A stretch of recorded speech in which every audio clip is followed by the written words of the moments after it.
was 1985. It's possible that it was 84 because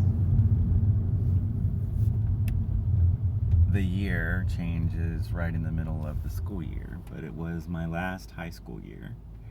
84, so that's 85, and that song was popular. And we, in drama class, were assigned to lip sing. And I wanted to do that song, and that song was on the radio. And the two people that were in the car with me, one of them had that song. So they let me borrow the tape, and I lip sang that song. Also in that class that day was someone who just sang her song along with the recording. She was really good. So she got an A, even though she was really singing. And she has since taught drama there and is an actress. We went to the same university, far away, but in the same state. And now she's with someone from our group of friends back in high school. They're together. It's very sweet. And if it wasn't for Facebook, I wouldn't know any of these things. Well, I know a few of them. So that song was from The Breakfast Club. The Breakfast Club was an important cultural touchstone in 83, 84, 85, one of those. Probably 84, I guess. And it's a great title, isn't it? But it doesn't have anything to do with the movie. It's the story of teenagers, high schoolers. I was a high schooler. They were playing high schoolers. I wonder if they were all 30, like the Grease high schoolers. I don't think so. I think they were out of high school, though.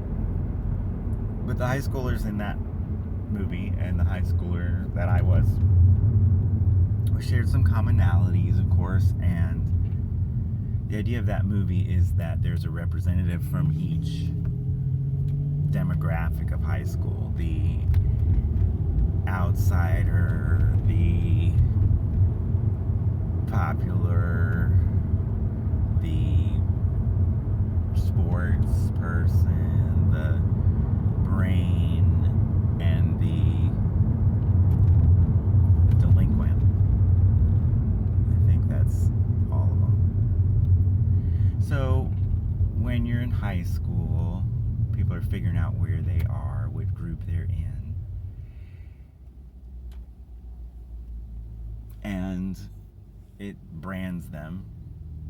And they can stay in that group, they can change that group, they can look back with fondness or regret or disbelief at what they used to be considered. But Facebook allows that opportunity for us to just see a surface current view of what people are like now and compare it to what we were like in high school. And I always say, I don't always say it, but I say that the more you get to know somebody, the more normal they are, and the more you get to know somebody, the weirder they are. So it doesn't make sense, but it's just the difference between the general, we're all people, and the specific, we've all got our areas in which we're original. So that movie and that song was about looking back in the past and being aware of where we fit and how we're all alike and we're all different. Isn't that sweet?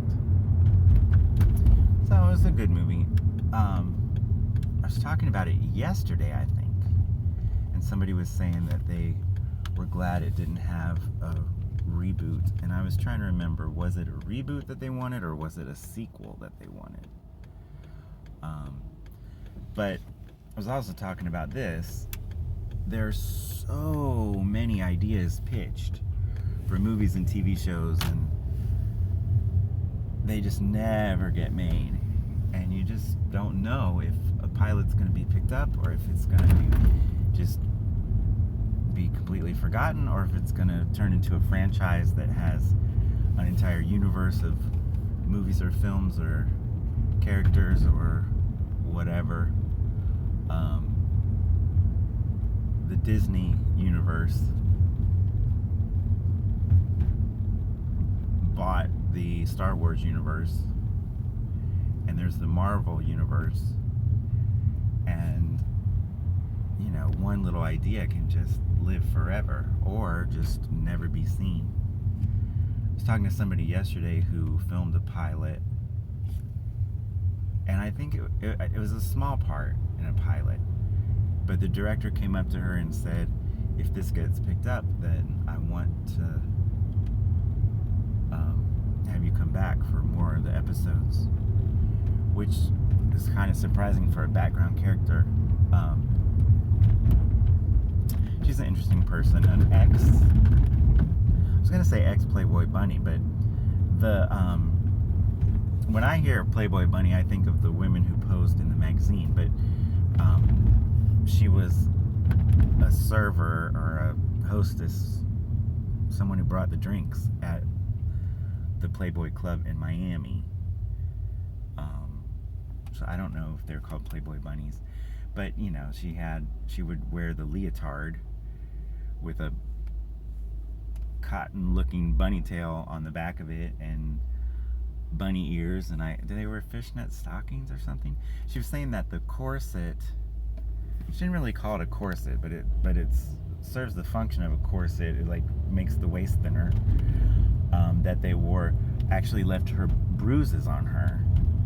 And I said, well, didn't they have like a bigger size or something? And that wasn't even in the cards. The whole idea was to squish your waist in to the point of pain. And that's what she did in the, 40 years ago, 50 years ago. She's a lot older than she looks. Anyway, so that was a song from the Breakfast Club. That was Don't You Forget About Me, which now that I'm looking back at high school and that movie that's about high school, I realized that remembrance was always a part of it. Not just a high school movie for people who are in high school, but for people who are looking back at high school. Those 4 years, certainly captured the American imagination.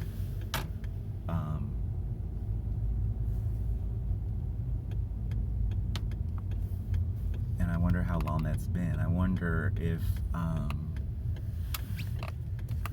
in years before people attended school, people have always been to school, but in the years before everybody went to school, if there was a similar feeling for that age, because they weren't all together in one school, right? The whole, everybody in the town would be together for those 4 years. That's what makes it special, or makes it unique.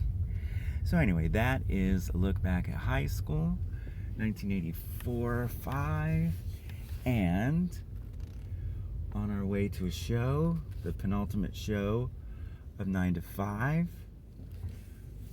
I did find out just yesterday or the day before that the musical 9 to 5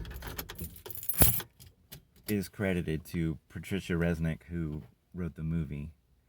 I haven't looked into it 100%. I don't know if she worked on it with 10 other people, or if she did it by herself, or if she was the team that, a team did it and then she fixed it. I don't know. But at least on the book for the play, it doesn't just have Dolly Parton's name, because it was confusing how that could be her first movie, and then she just takes over and writes the books and the book and the lyrics. But she didn't write the book and lyrics. She wrote the music and the lyrics, and Patricia Resnick wrote the book.